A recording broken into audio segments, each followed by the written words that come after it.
Hello, Gemstones. Lady Rosemary here, the Moonstone Crone at Briar Rose Cottage. I'm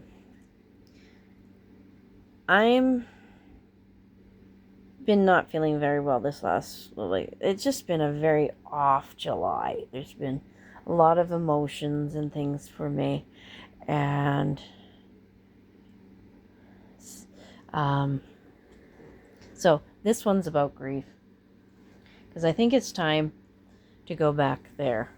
Go back to grief, revisit what it means now with who I am now.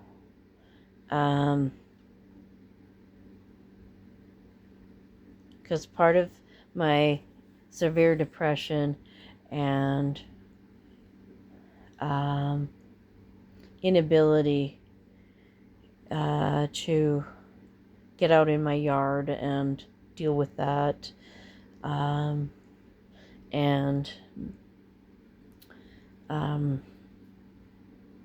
my up and down with my mood.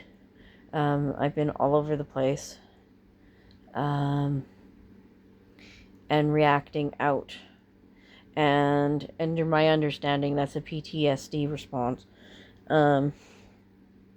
And I realized tonight, it's almost 4 o'clock in the morning, I had a realization that that's exactly what's going on. I am scared, and the fear is causing me to react.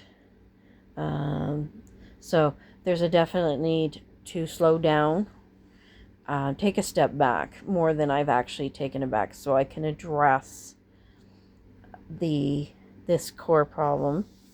Oh God, I'm so tired of mosquitoes.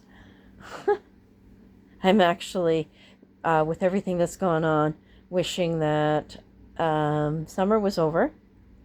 There's an event happening for me in August that makes me still want to have summer, but and I'm looking forward to it. But oh my God, I just want everything to be done, because winter comes, that means everything is dead, and I don't have to think about it anymore.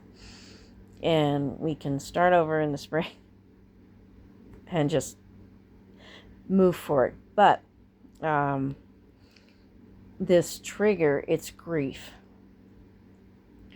I had made the decision, because I was living too much in the reality of where I'd been pushed by people who weren't listening to me and my ideas and how I wanted things done in my yard so I could function here. I do have the cleanup order. This is the second one, and I'm facing potential fines. I keep sliding. And everybody's solution was not to do what I wanted to do, which was just, let's get rid of the grass. I need some help pulling up grass. Let's make my paths. Let's cordon out my yard. But they were busy cutting me off, and in their own ways trying to be helpful, but the whole road to hell being paved with good intention, thinking that it was better. Let's just put it back, go back to mowing grass. The one neighbor thought it was a great idea. Let's put poison on all of this. We'll get rid of it right here, right now. But that was a willy-nilly that potentially would have killed my strawberries, because everything got overgrown. And she was like, oh, it's too much. It's just too much. Well, no, if you shut up for 5 seconds and take out a piece of paper and say, okay, I need to see what you want. So let's draw this out. Now, me focus. I could have laid it out for them. So you can tell I'm getting animated, causing a lot of internal. That's what I'm talking about with PTSD triggers, is they just sort of sit down inside until you can find a way to resolve them. Hopefully, doesn't always work. But anyway, so for me,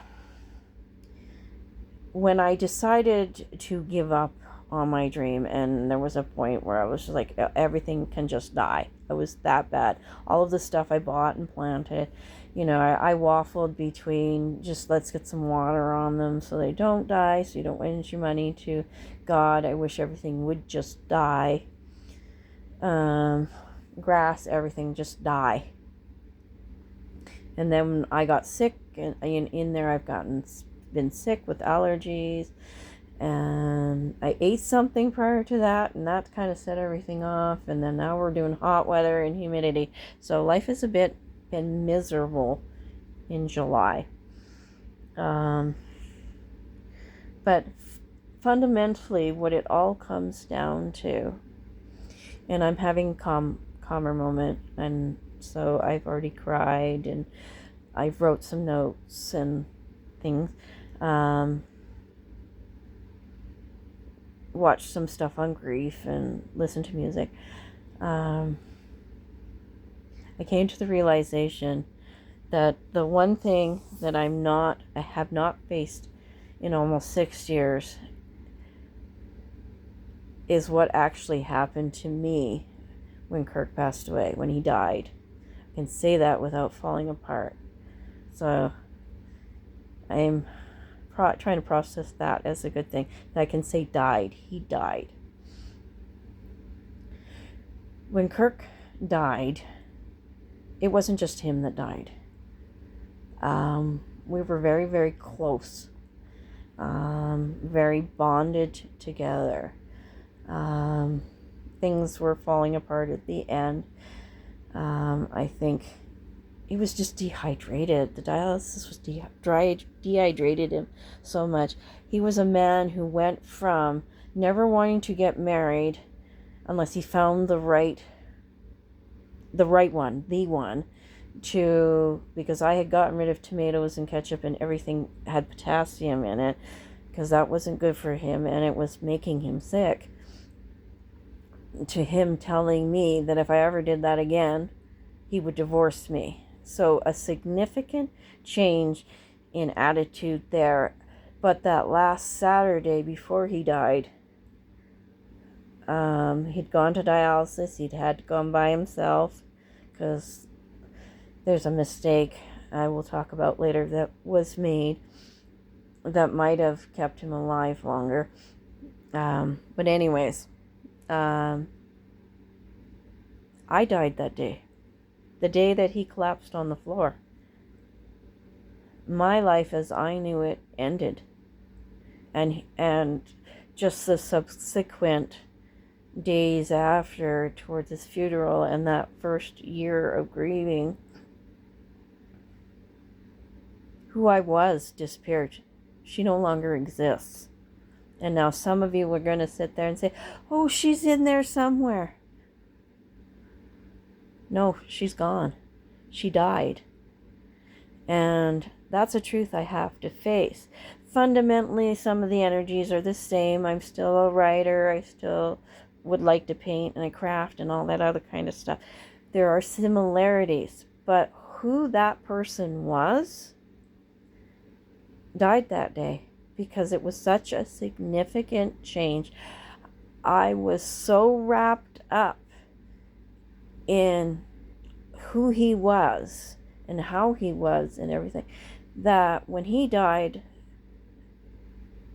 he took that person with him.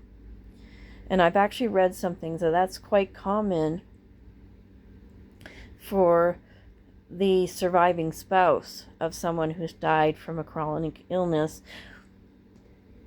that they've been spending all their time looking after this person, making sure their meds and do this, everything. Your life becomes that.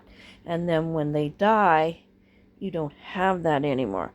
So to wrap it up quickly, what ended up happening is I transferred that to the house. So I already have drama with moving. And the idea of giving up my entire dreams and everything that were attached to the house was just too much, and it shoved me over into this spot. So now it's about moving from this place and discovering who I am now. So I've been writing that out. who I am. So